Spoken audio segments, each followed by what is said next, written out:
La famille est libre. Il y a qu'à pardonner, il y a qu'à refuser qu'à pardonner. Moto a qu'à imposer bangote. Parce que se sentir lésé. Quand senga suko nandeko so qui est incriminant qui la famille, te papa nabiso le révérend Marcelo a même suko ba preuve naie. Quand senga pardon ya Deniles. Famille ya Marcelo to ya moi si ya pasteur Marcelo ba ko pe obo ya ngono ba na droit na bango ya obo ya pardon na bango pardon ya Deniles ya ko ba ke bien sûr to limbisio mais que na justice. To limbisio mais que na justice to obo ya pardon. Oui, Toboyi. Tolimbisi cette fois-ci trop. Tolimbisio mais kende na justice ngi koloba ke tolimbisité. OK. Casquette na yo wana na yo kakazo loba ke na sala ki ba recherche na yo kakape yango. Reste maintenant à savoir ceux qui ba recherche so ya sali. Mobeko ya mboka. Ezo pesa yenzela ya kosala ba recherche wana toté. Deuxièmement, ceux qui sali ba recherche Mobeko ya mboka ezo mema yati yango na place publique oui ou non kosenga suko na ndeko so qui est incriminant qui la famille te papa na biso le révérend Marcelo a mema suko ba preuve na ye na abekanda o ya mbujimai azoloba contre ba propos mususu ndeko na biso atenaka oyo elezaka bango ba répondant que basala ka droit de réponse avec un droit de réponse est-ce que sango wana penza zangi mbongo peut apporter mon plainte toute l'église catholique zangi mbongo apporter baninga plainte il est vrai que le moment est mal choisi pour te vendre la combo ya ndeko Marcelo azana nous n'a pas si pardon est-ce que pardon est sengé que bandi mangoto justice à sala musala na et sengé Marcelo ndima pardon wana église à Marcelo bandi ma pardon wana famille ya maman blanche tunas bandima pardon na eto batik la justice asala musala na ceux qui akota boloko akota na boloko bon ngana ningi na loba boye révérend Marcelo na libota na ye baza ya ozoka ceux qui moninga reconnaître mabe a sengi pardon loko la pasi ezali et comment ma boye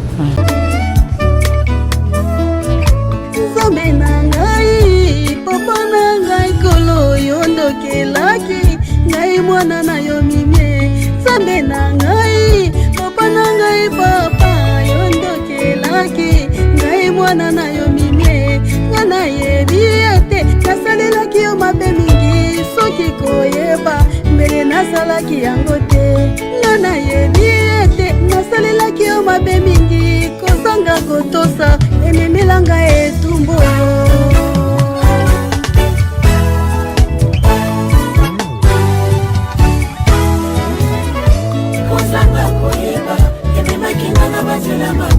kozanga kotosa ememelanga yetumu zambe na ngai sunganga mwana na yo zambe na bomo yokelanga imawa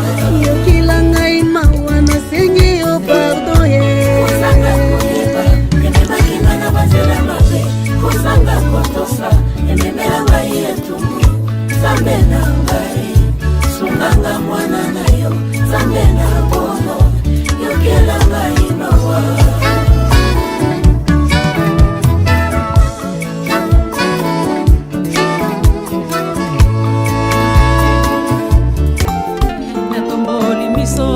natomboli miso nanga na ngomba epai na yo ye lisumi nange kouta epai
balobi nazanga séjouré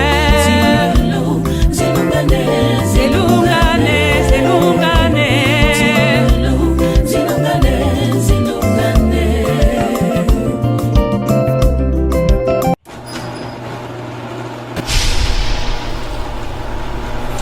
Bonzambe na bonzambe lola ezofuta simana onto ya kolobaki nzamba boye tokwaye biso swapi na masa azosala biso elongo na pasteur Feza Misi à la bouche autorisée de l'éternel depuis Zurich na filo moko ya motema ya Bivens de Homo depuis Londres pe na mama Gisèle Lukelo motema papa Emmanuel na Boston maman mami mbunga depuis la Suisse nzama lola amona maman prophétesse ainsi que membre de l'église Escomore de vie depuis Allemagne pe na ma petite sœur Sarah Yoka motema papa Cédric Lolendo na Canada maman Cécile Chika motema papa lui Mayala na Ottawa nzama lola amona bino bonzambe na bonzambe lola ezofuta simana to ya kolobaki nzamba boto voyez soit bien aimé dans les Seigneurs. Tozo beta masolo, tos kitsaki bonzambe na loye moteme na maloba na moko ya basa na nzambe poto yamie pour notre première fois à qui je m'en viens dire shalom l'homme de Dieu. Shalom de Kwalvin. Bonne santé papa.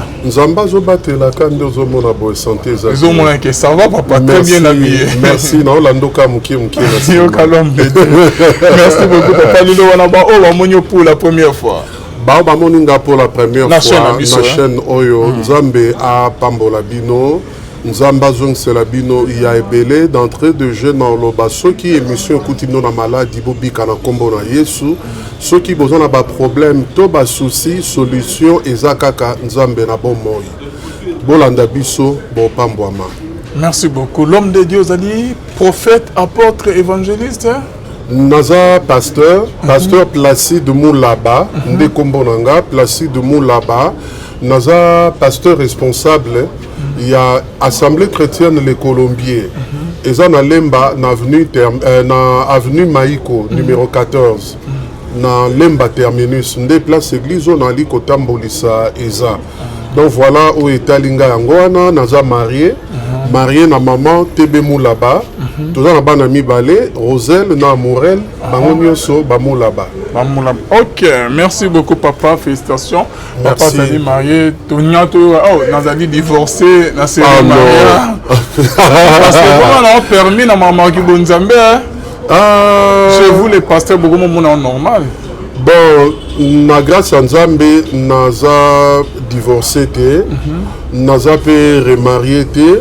Moi si nanga o ya le poso na lingi na kati ya vie chrétienne nanga parce que nga na yambi Yesu na mawana Nzambe na 89 na tiki mokili na ye pa na Yesu na nzela Yesu l'unique femme na lingi on a tie litoi to vandi na ye na fiançailles ti to balani na ye yende ka naza na eti lelo ça c'est bien donc naza na eti lelo na changer te ceux qui baninga mosusu ko kabwanezo koma peut-être ce kuti to poser nga question na yebisa yo na justifier ngo te mais non peu so moi ba raison ebele pour naza conseiller conjugal. Okay. J'ai fait plus de 30 ans na Moussala conseiller conjugal pe naza conférencier nazo animé ba conférence ebele sur la famille et pas tolobela le mariage, la vie à famille, la gestion des relations interpersonnelles et puis ba difficulté à couple pe bongo na bongo.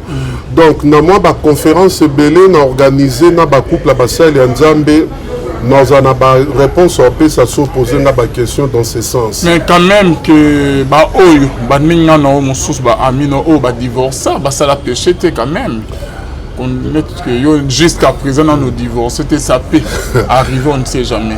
Eza prière nangate eza prière nangate que na divorcé eza peut souhaiter nangate na mona loko la temps na ko divorcer si eleki. OK.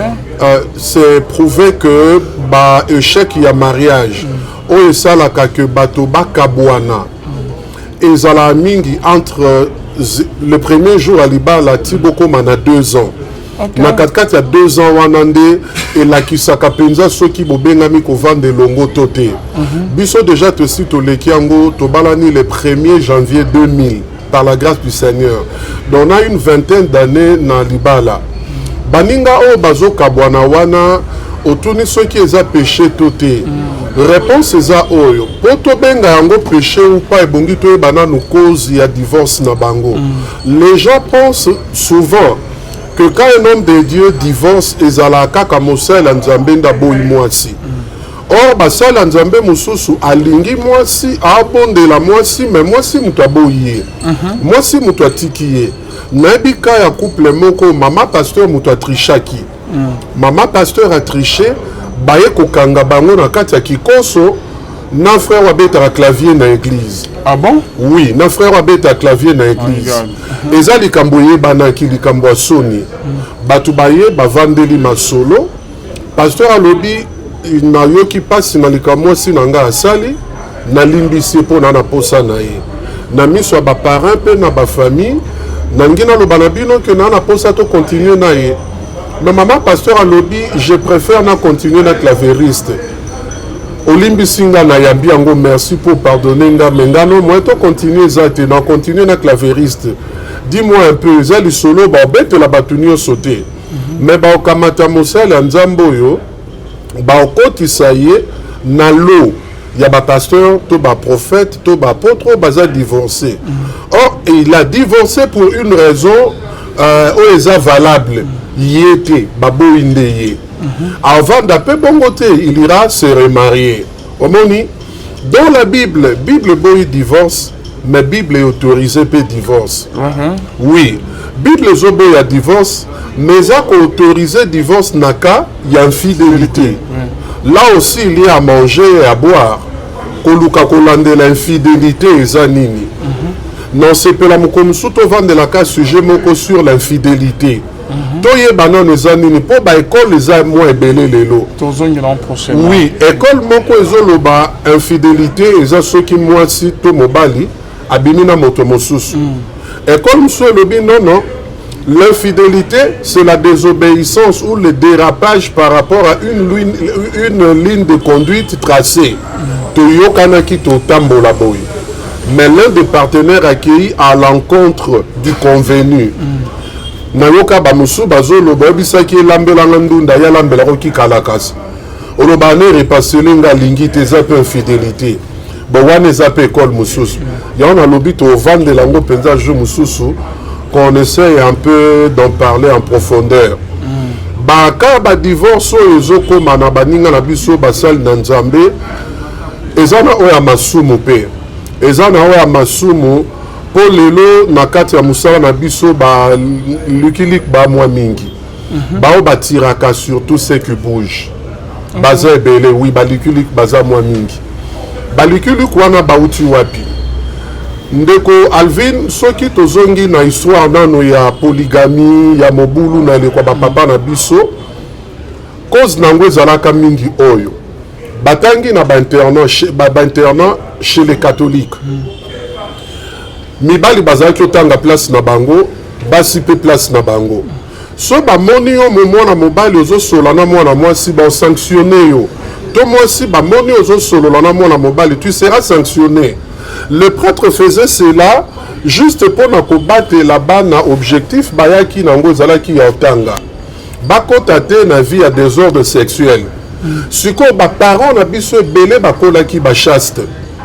Tango basili si classe bazui mbongo baye ko découvrir mwasi omone loko découvrir sika ezara na mwe lengi moko boye ezana poso salela yango na miso ya bato e ana posa o konsomaka yango e ezana posa otia yango na disposition ya bato ndeko yeba basi wana eyaki komema bango na mwa mobulu comme mobeko pe ya bokoko eboyaki polygamie te.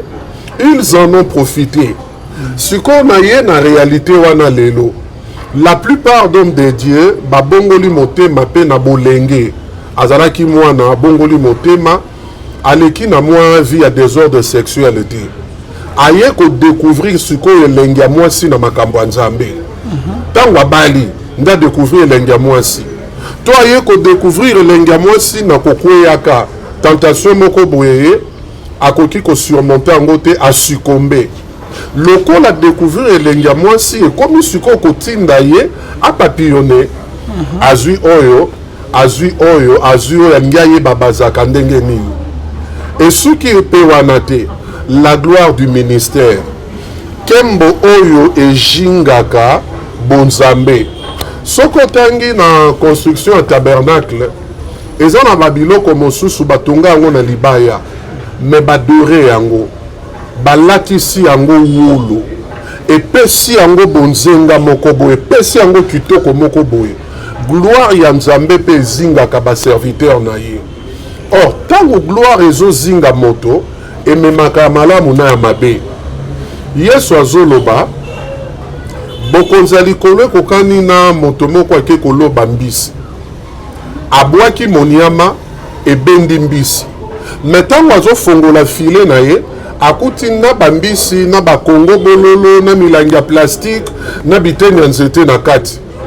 Alongoli mbisi atie pembeni, akamati bosoto abwaki. Pona kotalisa ke tangu kembo yaka, emema mbongo, emema koyebana, emema basi. Soki siko moto aza préparé te na gestion ya gloire, bana basi yo bakoya, abongo la bango bilanga na ye. Mbongo oyo ekoya, nde kozala tina lolendo na ye, le fundu na ye. Parce que quand tu as l'argent, eza un peu moi passe, moi si aboya yo. Eza moi passe. Po okomi sa lokomi kitoko, to bakisi kitoko zala nango te. Oko somba mutuka, oko kota na restaurant moko a bien, oko la na hotel moko classe, oko sombe la mwasi biloko aza na yango posa, mbongo nzamba pesu yo po sunga musala na ye, parce que tu n'as pas été préparé à la gestion ya gloire, eko mema yo na mobulu. Yamisa tunalobaki mema koyebana ba relation. Mwasi na nature na ye alinga eloko eza pasi. Eloko batu bawelelaka. Soka yoki ke batu balobaka Alvin aza mobali kitoko. Yaza na besoin te yeba bizaleli ya Alvin. Aza na besoin te yeba na virilité ya Alvin. Maza na posa abima na Alvin po betela baninga ne lisolo ki ngana eto bimaka. Moi, si elles sont capables de moyens sont en jeu pour découvrir on a mon kamosika wana na pene azala ndenge nini ata yete po na bolingo ko umela mais akoya parce que le animé na esprit ya découverte. Voilà pourquoi alingaka kolia mbuma po ye bambuma ngonzamba pekisi ezala rapenza ndenge nini. Gloire bakotela yango école na bonzambe. Gloire baye kolaka yango. Moko na balolenge oye ko la gestion ya gloire. Eza ko s'inspirer na baye bazala bazwa gloire wana. O bazala élevé avant. Tale bandeli na bango. Vie na bango. Ndenge ni bakumbi pendant la période ya gloire. Pe fin na bango zaki ndenge nini. Basuki si vie na bango ndenge nini. Je disais tantôt là, moi si alinga ke loko bato bawele laka. Et tango azoluke eloko bato bawelelaka na minute wana avivaka asalelaka bolingo eza aveugle. Elle s'aveugle aolanda te que moto ozobima na aza mosali na Nzambe ekomemelanga malheur na nsima. Bon, kuna na okota mingi te.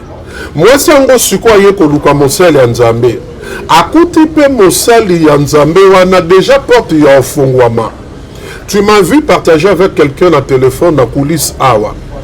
On parlait avec la personne sur l'impudicité. Ndekonanga, Nzamba lobi, résistez au diable. Résistez au diable et il fuira loin de vous. Or, le diable, c'est le chef des esprits. Le commandant suprême, il y a des démons. Mais tant que commis et pas il y a impudicité, il y a inférieur à Lucifer. Bible lobi, Kima. Maître balobi résister yenda okima mais lève naye bazolo baete pakata mbango liposo eloko wana kotelema ezaka mwa pasi liposo eloko wana zabolo akozipa yo miso bosana ke ba conséquences ezala talati na nini na mikolozo ya watolobela sujet moko na croisade tokoma esika wana. Sujet na biso ezali na croisade tozo organiser l'amour qui chasse l'amour. Omoni bolingo ozana oyo so mesana nango na partenaire na yo. Oyebi ka bandela awa asuke la kao. Même ceux qui tolane na mbeto abandela na position yo to suke la kao. abandaka na nombre ya bakuna ebo ya sukela awa akendaka na ngabo ya simbaka awa prise de finition na eza oyo. Alors quand tu vas sortir avec une nouvelle personne ayena ba stratégie na ye ayena mayele na ye okomona neti moto oyo ozalaka na ye ayebi te. Tu voudras découvrir davantage. Okokoma na posa oyiba lisu mingi ma papa eloko akoliyiba ezaka na mwa elengi moko boye. Moninga na nga pasteur Blaise Kabeya na opesa mbote en passant ya loba boye lotion ya oyibetelisa makasi petelisa noki oba mafuta eza ndeko wana mafuta ne na ndako alinga te bokabola bomba na bilamba soka bimi oke pakolango poti mwa ndambo tu vois un peu et ça lisaka donc eloko moyibi ezaka na elengi wana eza ko aveugle siko mosali na nzambe abosani que possession démoniaque ezalaka abosani que mpoka oyo tobengaka bamalédiction yombo ezalaka vi na ye mpe ministère na ye koki kobeba bongo kaka mpo na moto oyo abimaki na ye nzoka na ngonga wana diable azobeta maboko plan na ye ekokisami. Sikoyo bamama pasteur mingi mpe ntango ayoki ke mobali akomi kodekone na bisika kobwaka mpe mabolongo na se ayeba ete tozali bato tobundisamaka tozali bato tolukisamaka asoutenir mobali na ye na kati ya bapriere ye na ntango wana nde bandi korepousser davantage mobali ntango bandi korepousser makasi ozoisole ye et pendant ce temps bolingo na ye ya sika ezo gagner terrain bolingo ya sika ezo gagner terrain kino ekokoma na ngonga moko akomi koloba na yo mwasi ne na ndako so omoni ke bokozami balete kende na yo omoni moko na bakoze mosusu ya divorce yango wana donc bakoze eza multiple. Je crois avoir répondu na motuna wana. Papa Tozo, un sujet prochain, surtout côté infidélité. L'homme de Dieu, par rapport à tout ce qui se passe au sein de l'église corps du Christ, lecture nous nos cours ça là, mais église des réveils. On se peine dans l'église des réveils, kakato, ba église. Bon, bah église, même église des réveils, bah église en général, peut-être en passant, mais église des réveils. Lecture nous nos cours ça là. En général, peu na kati ya église des réveils. Bon, nous sommes sur la bonne voie ou comment? Ba église lelo ezotambo la penza ndenge longo banité. La plupart y a ba église pour ne pas dire l'église parce que l'église c'est le corps, il y a Christ. Yango zanango na problème te.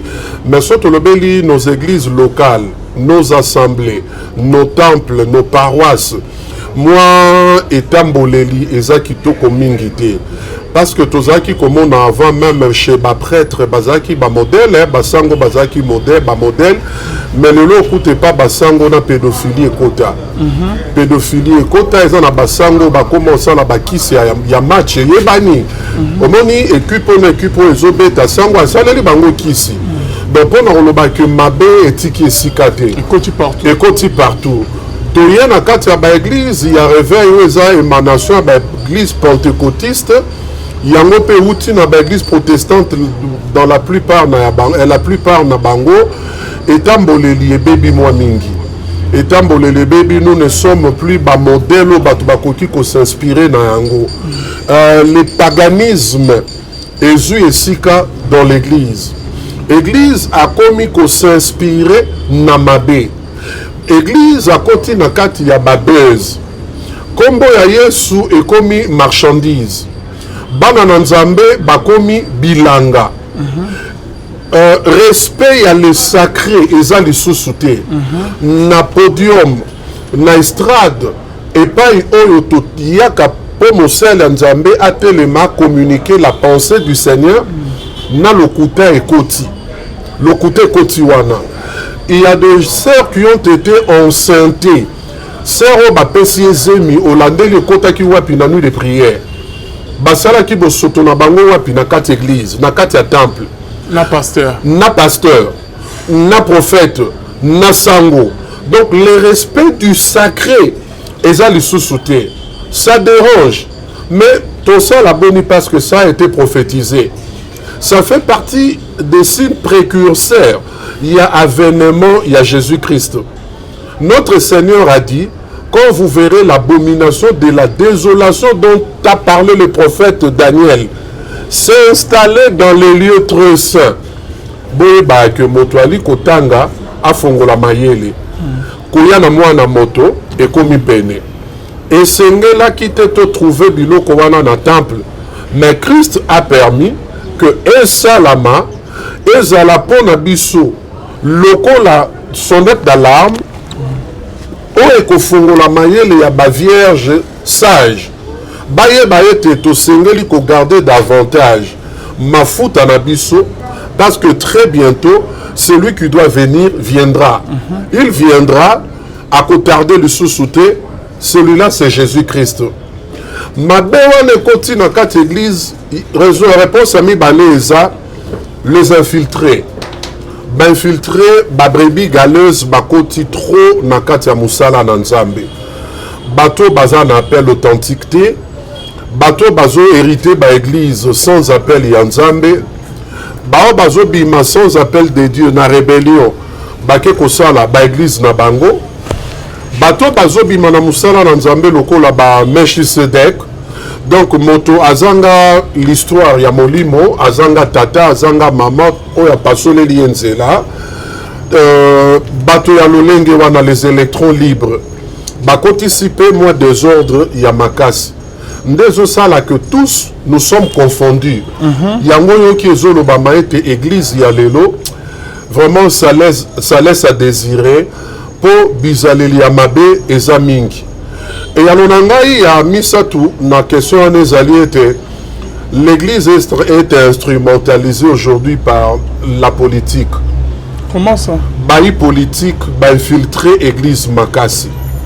Bato ya politique bazape na oya bango ba prophète ou ba sombi na ba pasteur na ba apôtre ou ba sombi.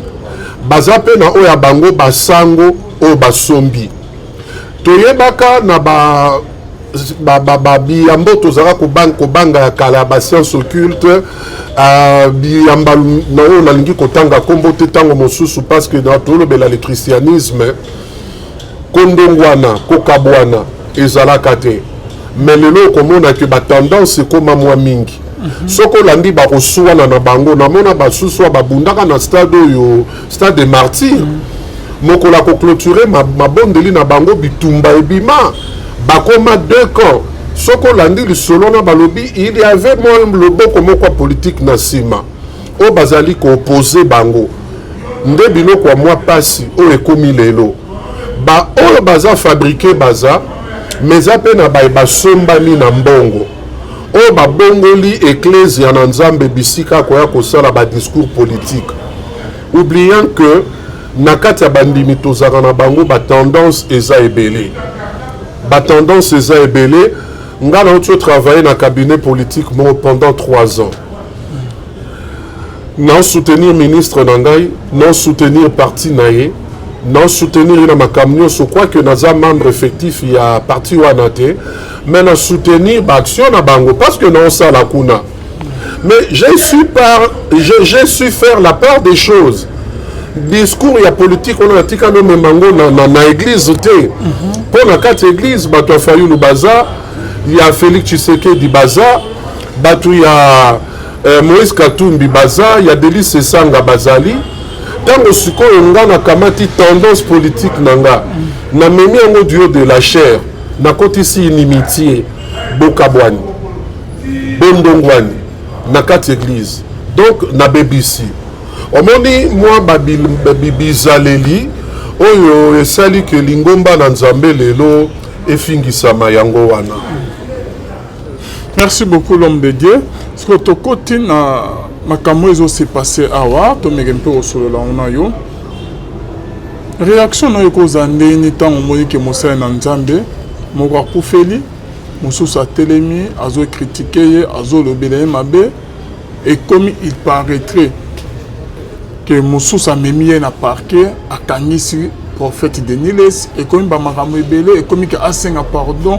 Comment vous trouvez ça? Guerre au côté de la église. Na ba moment ya ba apôtre et biloko ezala raté. Guerre au côté de la église. To guerre au côté de la serviteur de Dieu, ils ont utilisé les réseaux sociaux. na kati ya serviteur de Dieu au côté tika ko mona jamais pas ba disciple. Yango moni na lingi ko nuancer pour nous appeler ça deux réponses. La guerre des églises na moya lelo eza meza penza mingi te. Bitumba ba église ezala mingi likambo wele la bandimi. Bitumba ba église ezala mingi likambo ya conflit à leadership. Oya lingi amvuka baninga lobake na génération ngande naza prophète majeur, naza apôtre majeur, naza soki docteur majeur. Nde ba problème ezo utela wana. Eza pe ya makasi te eza baka isolé. Ba problème eza plutôt et pas ba serviteur de Dieu. Qui sont des hommes et à église, mais ba conflit na bango zo utela na esale limabe ya ba réseaux sociaux. Et ça na ba bazo sel ba réseaux sociaux pour édifier. Et ça pe na ba bazo sel ba réseaux sociaux pour na ko luka buzz. Net bana bazo sel pour édifier na ba o bazo luka ba buzz. Papa lo wa zo sengela tanga kombo. Non, bon on a ko couper cet exemple net que loko que prophète Denis le Saleki atangi ba kombo ya walo misenga koti na vie privée na ye. Que bakabwana mwasi na ye depuis kala mwasi akimanda walibala et walo aye ko démentir ngo accueilli et pas pasteur Marcelo a lobby a déplacé balangage pour na mwasi ya pasteur Marcelo o ya wuti ko kufa batie na sama bele mama kamo ebele papa est-ce qu'azo édifié il est sur la bonne voie bamisu bazo ba ke azo ba vérité azo suna biso bamisu bazo ba ke non azo ba vérité te azo ko l'église corps de Christ. Ndeko Alvin au salaka ba émission na prophète Denis Lesio na pesimbo en passant aza ba casquette ebele et bongi koyeba Denis Lesio oyo azo sala likambo oyo to azo ba makambo na ngongo azo ba ngo na casquette nini nalandi ces émissions na poto tango azo préparer croisade na ye. Non, c'est un homme qui a de la connaissance. J'ai été édifié et j'ai toujours été édifié dans la landata bamate anaye na culte naye. Wana zana po naye ya pasteur, azana po naye ya prophète, azana po naye ya moto azobeta trompette. Mais tango azokota na po naye ya moto ya télévision, oyebi que c'est un homme ya télé. Média eza domaine nae aza pe moto yo aza na ba chaîne ya télévision discours na ye wana tango mosusu azozwa ngo lokola moto ya média na casquette wana nalingi na justifier ete mais na kati ya casquette na ye wana na yokaka zoloba ke na salaki ba recherche na yokaka pe yango reste maintenant à savoir ceux qui ba recherche ya sali mobeko ya mboka ezopesa ye nzela ya kosala ba recherche wana tote.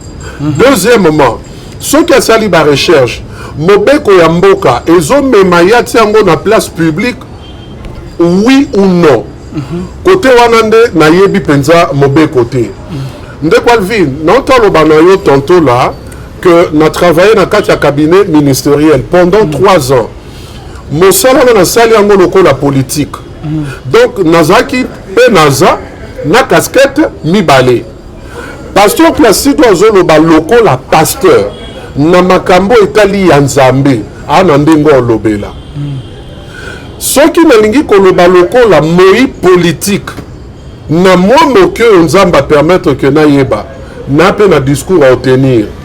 Mais je ferai de mon mieux pour discours nanga lokola politique ezokisa moninga te, discours nanga et contredire Bible te, discours nanga ne tombo la kombo na Yesu pe ebo mabonde côté alors tout ça ebo mabonde côté. Qu'est-ce que vous reprochez na pasteur Denis Les qu'on reprochait la sortie médiatique ceux qui sont na makambo esengeli na reprocher na ndeko Denis Lesi non ça là on a médiaté azamoto na yebi un homme de Dieu que je respecte parce que quelque part il m'a beaucoup inspiré. Déjà vers les années 89, Wana, 90-91, c'est parmi les jeunes serviteurs de l'époque, Azaki est encore trop jeune, oyo tali ndenga zote ya, otali charisme Azaki kosala na musala nzambe. Ezala na prophétie, ezala na domaine à guérison, to ya miracle, ça nous a aussi donné cette soif-là. Ya Lukanzambe. Basé Belo, inspira Ngai. Eza apôtre Jimmy Pia, Eza Ye Denis Lesi, Eza évangéliste Kizamina Kibila, Nandeko Utaka Poto Joseph Matuba. Après pasteur Nangai, bien sûr. Wanazo Bela Makambo, tali côté charisme. Baza Batoyo ba inspiré Bisope. Nous sommes dit, ceux qui nous ont sala na Batoyo, en sala pena biso. Alors, pour un respect au naïe, ceux qui sont dans les cambos reprochés, dans sala en médiaté, dans sala en public. Mais na kozala plutôt na demande ya au sala. Et là qu'on a kosenga nande konanga le révérend Denis Lesi, Ezaka Kanamwa Makamosusu Alembisa. Oui, Alembisa. Pour Bible Zobanabiso peut que pensez plutôt à ne rien faire que soit pour votre frère une occasion de chute. Banza kosala likambo moko te ya mabe oyo kozala pona moninga na yo tina libaku. Wana pesi toli na Denis Lesi lokola moto ya media. Mais ceux qui ont Denis Lesi lokola pasteur même toli na pesa ate na pesa na pembe ceux qui ont. Let's que pardon papa Asengi après avoir offensé Ndekonaye, pasteur Marcelo, ayo ko senga pardon. Est-ce que pardon est senga ke bandi mangoto justice à sala musala na ye? Et senga Marcelo andima pardon wana église à Marcelo bandima pardon wana famille ya maman Blanche Tunas bandima pardon na ye to batik la justice à sala musala na ye soki akota boloko akota na ye boloko. Bon, nga na lingi na loba boye. Révérend Marcelo na libota na ye baza ya ozoka. Nazo profiter na émission na yo pour na présenter bango ba condoléances. Pe ko senge pa na Nzambe que akoka ko soutenir ba. Le ko ya pasi pe mabe zali ya biso ba congolais na nzela ba émission belé tozo mona bazo ko enfoncer davantage ko sokise davantage. Na yo ki olobi na kati ya batu bazoki si nande ko Denis Lesi aza Makas nga na landi yango penza te na landi ma vidéo te ya passé ma nanyo yo Denis Lesi te na landi te oya lobe makamya mwasa Marcelo na landi te. Na yo ki pe olobi eloko moko bien que na sima sengi bolimbisi soka sengi bolimbisi lelo ok soki asengi bolimbisi lelo ngi koloba ki reconnaît son forfait asuki sami ete asali mabe moto monene moto tobengaka motu monene bayebaka ye na komikomisa moke na komikitisa ko reconnaître son forfait ou son tort que awa lokola moto nabetaki mabe awa nabetaki libanda bolimbisanga siko soki ndeko reconnaître que abetaki libanda asengi bolimbisi nga na osenga boye balimbisa ye wana na sengeli ye parce que na mission ya confrère na bino John Fwamba j'ai eu à kosenga pe pardon mais le co-pasteur Marcelo a zwaka problème na bandeko catholique et puis na bandeko ya Papa Wemba eza biloko ezoki saka mais tant ba poser kinga question wana na baki bolimbisa aza moto ekomela biso pe tozoka ekomela tozokisa pardon ekomela biso pe que totutisa mabaku. Écoutez yezo bana baye kolina eboy cette nuit je serai pour vous une occasion de chute. Nangina kota na interprétation te maintenant tika na makomi na linga lengio lo banini na butu ya lelo noza libaku po na bino libaku wana na sens nini na sens nini na lobiso totikali na makomi sans que na limbola na moni apôtre Paul bakange ba osambisa ye attaquer mosambisi to mokonzi moko de tombeau blanchi je crois ba bise balobi oh mais moni te ko fingi mokonzi yoka réaction na ye na ye bakite kaza mokonzi a présenté ba excuse na ye apôtre Paul na ye bakite mais est-ce que il faut ko finga motute po aza mokonzi te ndo finga ezalaki ka po na yebisa biso que mabe koki koya mais kobima na mabe esungaka apôtre Pierre awangana Yesu 3 fois awangani Yesu mbami sato bien parce qu'il avait un cœur repentant si manaye kosala mabe il est revenu na raison mutu mabe eza nde Juda oyo ntango ateki Yesu ayebi te koya koamande aya koloba na Yesu avant babake na ekulusu kelimbisanga ayokaki pasi na motema. Il a préféré aller se pendre au lieu à kopusa na pene na Yesu pour asenga pardon. Ceux qui moninga reconnaître mabe asengi pardon loko la pasi ezali et comment maboye. Est-ce que nakati na bino bato ako statuer sur ba problème na bino bazate? Pourquoi ba problème ya biso église toko memango kamba moko na justice? Et ce n'est pas un péché juge basali ya Nzambe. Mais avant tokoma na ba juge wana Papa Alvin bino bato média bozarape no bobenga tribunal des pairs. Je crois que c'est ça que son abosanité.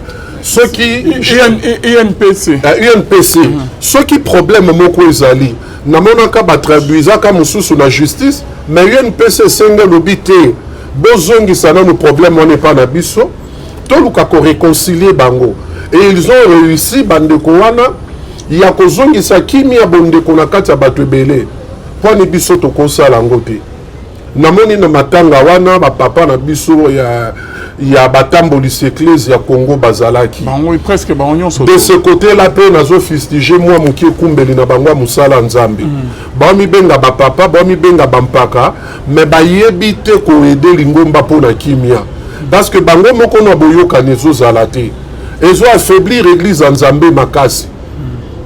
N'est-ce pas que bakoki ko se saisir na dossier oyo ba bengi Denis Lesi ba bengi ndeko Marcelo ceux qui ont un ndako bango bakei verrier to batiki mwata eleki bamoni ata famille basololi na bango babomi moto wana esalamaka kote kuna ceux qui esimbite nde bakoki komema yango na justice kosenga siko na ndeko ceux qui incriminaki la famille to papa na biso le révérend Marcelo amema siko ba preuve na ye mais wana na banze za possibilité ya mibale to favoriser la paix, to favoriser l'amour, ba papa milimo, hein, ba papa ba tambolisi lingomba, bazalaka na au conseil, ndeko papa jibazana kati, papa na biso kankenza azala na kati, Denis Lesi je crois, ndeko Denis Lesi azana kati, papa mukuna azana kati.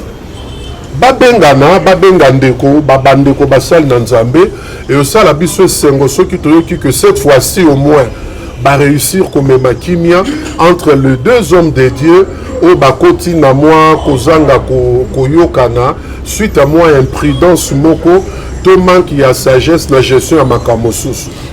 L'homme de Dieu bande bazola est-ce que kosenga pardon ya Denis Lesi famille ya Marcelo to ya mwasi ya pasteur Marcelo bakope obo ya ngono bana droit na bango ya robo ya pardon na bango pardon ya Denis Lesi ya koloba ke bien sûr to limbisio mais kene na justice to limbisio mais kende na justice to bobo ya pardon oui to boyi to limbisio cette fois-ci trop to limbisio mais kende na justice ngi koloba ke to limbisité OK to limbisité nga mona abekanda oya mbujimai azoloba contre ba propos mususu ndeko na biso atenaka oyo elezaka bango ba répondaka basalaka droit de réponse abekanda salaka droit de réponse est-ce que sango wana penza zangi mbongo peut apporter mutu plainte to église catholique ezangi mbongo apporter baninga plainte il est vrai que le moment est mal choisi pour te vendre la combo ya ndeko Marcelo azana nuna pasi mais loko les a problèmes et surgir de se présenter pendant cette période toko même quand même sagesse na biso la famille est libre il y a qu'à pardonner to ya ko refuser ko pardonner moto a ko imposer bangote parce que ba se sentir lésé kasinga na ye na toli loko la mosale na Nzambe po bazape na ba église esika basambelaka nga na bondeli bango na bolingo na Yesu ceux qui ba ko pardonner Nzamba opambola bango namona ndeko na biso Denis ndeko na biso auté kotika biso Rufine journaliste moko OK Tumba ndeko mwasi wa Rafine Tumba namona ndeko Denis Lesi na tike na maboko ya Nzambe na olakele mabete na osala eloko moko te Donc la famille peut koki koloba totiki likambo na maboko ya Nzambe. Nzambe moko ayebi comment koki ko s'occuper na ye. Mais ngana obondela balimbisa kimia ezonga bondeko ezonga parce que sûrement ndengo lobi salami lelo c'est que leki na ba média.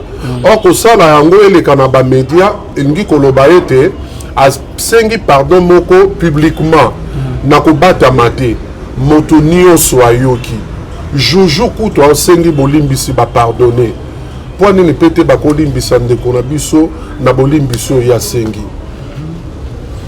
Merci beaucoup l'homme de Dieu. Je crois bien que Bandeko va comprendre le message papa lobby. Si j'ai à moi mine ba poison ba mankamoise beleme, nous courons derrière l'État. Tout maintenant le solo il y a séminaire aux organisé papa et zalakan. Nous avons organisé un séminaire mais à campagne d'évangélisation et qu'on ça là le 29 il y a mois en cours. Donc le 29 juin awa, tous en campagne d'évangélisation. Et que ça là dans l'avant-midi, c'est de 8h à 12h.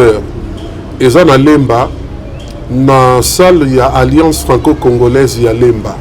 Donc ceux qui continuent à 4 parcelle il y a Alliance franco-congolaise au matin na escalier na bango, ba salle kuna ezami balé. Oya moyenne na oya munene. Biso tozala na 4 salle oya munene. D'ailleurs, au coup de service à sécurité dans l'entrée, na protocole na kati ya enclos au bakozala wana pona ko indiquer biso. Thème na biso to lobela eza l'amour qui chasse l'amour. Bolingo o ezo benga na bolingo. Comment ça papa? Toza na deux sortes à bolingo. L'amour qui chasse l'amour. L'amour qui chasse l'amour. Toi na deux sortes à bolingo. Na ko bandana na bolingo à liposo. Pour epesa biso une idée ya bolingo ya mibale. Bolingo na kati ya motema moto evanda lokola na tabouret. Tabouret salama mpona motu moko. Tango bandi kopesa espace na moninga mosusu, omonde tovanda na kiti tobujaka mwa mingi. Na tabouret pe tobujaka. Siko lokola salama mpona motu moso tovandi deux personnes ndele tendele. Moko na biso suka par kokweya. Oui. Bolingo soki ekomi mite bato mibale bazwi esika na motema ya moko komata ya mosusu kokufa. Ndomo na mingi mutu aza na engagement na ye to moto abala so azuli kweshi moko bolibanda a négliger ndako. Po bolingo moko kobengana ka bolingo mosusu. La même chose na makambo ya Nzambe. Soki bolingo ya Yesu etondi na kati ya motema na biso, mokolo oyo tokofungola porte po tokotisa bolingo ya nzoto, bolingo ya miso, bolingo ya bolenge, bolingo na Yesu ebandokita ekosede esika, bolingo ya mokili ekotonda na kati ya sani. Po bomoto na biso nzoto na biso aza na baexigence ebele. Baexigence mosusu eza lié na âge.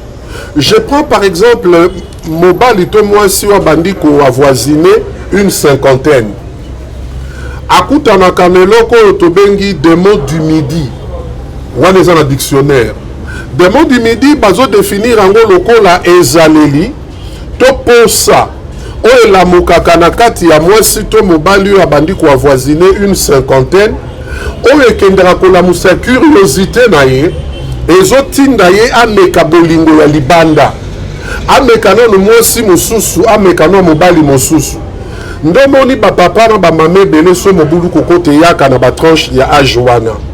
Siko lokola to bengami ko traverser le kowana. Soki toza préparé na yango te. To ebindenga ko affronter yango te to longa. To tikeli yango esika e boma onu de bolingo. Na bolingo ya Yesu, na bolingo ya mozalani na biso. Tango komema bolingo ya mozalani soki eza pe mal géré et obota troisième étouffement ya bolingo et ko étouffer bolingo na ngana bana to bolingo ya moboti na bana na ye négligence ekotaka ndomoni tata komolinga bana ya makangu na ye koleka bana na ye moko. Sikoyo la même chose se passe aussi na motumu etondi bolingo ya mokili. Bolingo lié na âge, tozo lokola mwana aza ndeko ya puberté, to ya adolescence. Eza âge ya curiosité. Alinga découvrir non mwasi azaka ndeni na sabilamba. mobali azalaka ndeni na sa bilamba. Si la personne est mal encadrée, bato na mayele ya kelasi baolakisa biso bana basi mingi baenceinte bango na fourchette d'âge ezali ya 12 ans ti 18 ans. Nde babota bana na bango liposo bana basi mingi. Wana eza pe matière mosusu. Pourquoi? Bolingo moko eboti na motema. Suite ya âge na ye. Tango ameki à découvrir le loko moko boye d'après ye bakulutu babombelaka ye. Aomi pesa nango makasi. Soki aza moto même akoli na makambo ya Nzambe komona siko bolingo yezu komi étouffé. La même chose se passe avec nous autres serviteurs de Dieu. Bolingo na yezu tondi motema. Kasi tango bandi kobotisa bolingo ya mbongo. Obandi kokotisa bolingo ya koyebana. Na vie obandi kolanda ya buzz. Na kati ya buzz pona koluka kokotisa mbongo tout est permis hein. Pourvu que ememelanga ba vie. Donc na tout ananga ba bordure na olongo la mususu na déplacer ngo. Pona nini bolingo ya mbongo ezoboma bolingo ya baam. Ezoboma bolingo ya Yesu. Ezoboma bolingo ya bokonzi ya likolo. Tala makambo biso tokolobela. Nde oyo wana bolingo oyo ezobengana bolingo mosusu. Donc ba détail na réservé ngo na bato ba en activité wana nazo rappeler que eza samedi le 29 juin de 8h à 12h salle ya Alliance franco-congolaise ya Lemba soko tuni sous région et ebani nango to église la résurrection soko komi na église la résurrection avant kota d'entrée à Matete au mona salle ya la concession ya salle ya Alliance franco-congolaise Motei ezanga le révérend pasteur Placide Moulaba nabayembi tozana ndeko na biso Glody tozana bandeko Bakunda Sisters pe tozana orchestre Le Colombier o ya biso ya église pona ba détail mosusu bokoko tana contact nanga na bité so na copie numéro de téléphone numéro nanga téléphone eza plus 243 81 603 11 16. Je réponds plus 243 81 603 11 16. Soit Peboko Benganga na plus 243 9 98 130 334. Plus 243 9 98 130 334. Et ça peut ba numéro WhatsApp. Topé beaucoup na contact nandeko Alvin akoyebisa bino ndenge nini bokomona ngai pour que tokoka kosolola maboko na biso eza kofungwama po ensemble na mokolo wana toya kotombola kombo na Nzambe pe toyoka liloba na Nzambe. Merci beaucoup l'homme de Dieu d'être venu. Merci na bande union Stubalanda biso ba question ezaki ebele mais nous courons derrière les temps. Tozo Nsasu papa prochainement, mais tous les amis vraiment. Tout le monde qui a dans boyebi. Makasi, il faut profiter na yango. Vraiment, merci beaucoup papa. Merci à vous tous de nous avoir suivis. Bonzambe na bonzambe.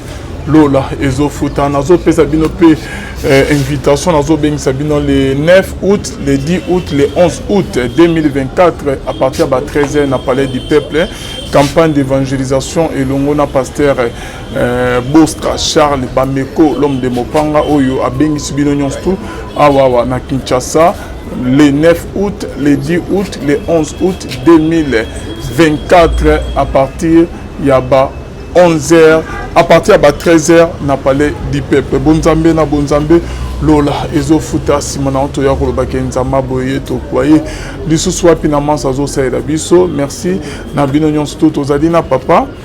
Je crois même que prochainement ozonga numéro na yango to tchena se ba question mituna ba message botinde la biso to retourner yango et kozala bien makas mais tout mon ani le 29 juin oyo à partir de erni papa c'est de 8h à 12h 8h à 12h Alliance franco-congolaise ya Lemba wana ouais tout mon ani wana biso nyonso to ozala ezala bien on se retrouve à la prochaine bye.